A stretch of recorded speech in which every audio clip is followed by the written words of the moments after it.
So, news has come out today that Dominic Raab has been doing something quite imaginative. He's been paddle boarding. I think I've got the vowel correct there.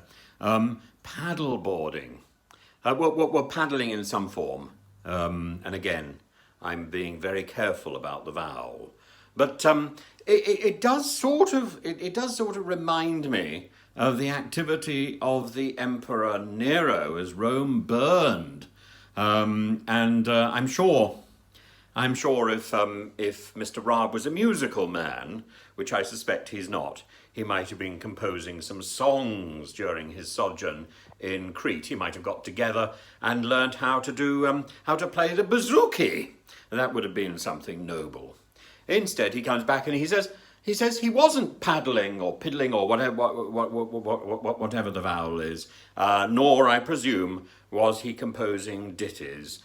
He was instead, well, he wasn't negotiating because we know that he wasn't answering the phone, and nor was anybody else making phone calls on his behalf. So we know that didn't take place. So what was he doing for those 3 days while he was in Crete? And we gather that mobile phone reception for that luxury resort is rather poor, particularly on the beach. So the only excuse he's got is that he was on the beach, I suppose.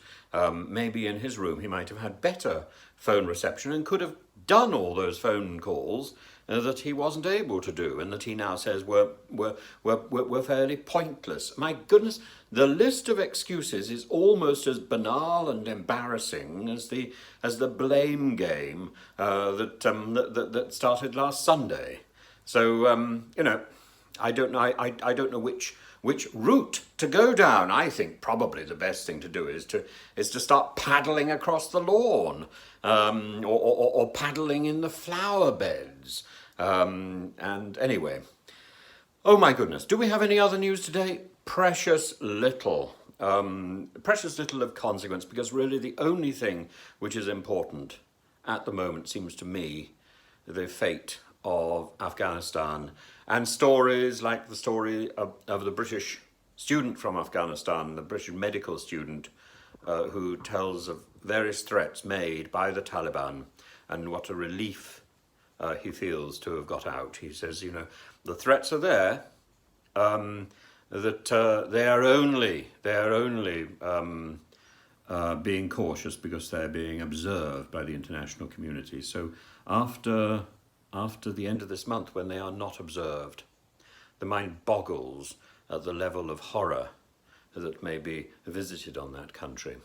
I myself am deeply ashamed if this is what we call an independent UK in acting morally with his own foreign policy. No, I don't get it. We've become a poodle to a United States that couldn't give a damn whether we're lagging behind or trotting in front. It just doesn't care. The US is back and isn't interested in us. Anyway, please do. I leave a message and tell me I'm wrong. Please tell me I'm wrong. Please tell me that my pessimism is misguided. And let's have something positive to think about as we move into Thursday. Bye bye. Do follow the account and do ring the bell.